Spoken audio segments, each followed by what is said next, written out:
समस्त को रजर अनेक अनेक अभिनंदन और शुभेच्छा। आसतु देखिनवा आज पहली रजरे कौन कौन कली ए मिनी ब्लॉग रे।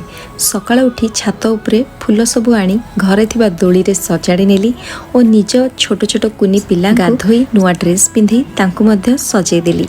तापरे लागी पड़िली ब्रेकफास्ट प्रिपरेशन रे। किछि पिठा सहित प्रिपेयर करथिली मटर तरकारी और आंबरा बिड़ी। झील मोर ये कहूँ मामा आज बहुत ही टेस्टी है सब जिनस।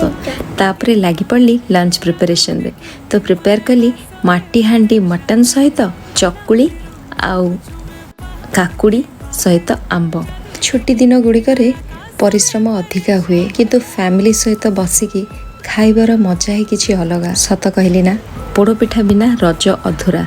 तो प्रस्तुत कली आंब पोड़पिठा बहुत ही बढ़िया ता टेस्ट होइतिला। इवनिंग रे पिला माने जेई तांको जेजमा सहित टाइम स्पेंड करथिले। खुशी रे बीती थिला।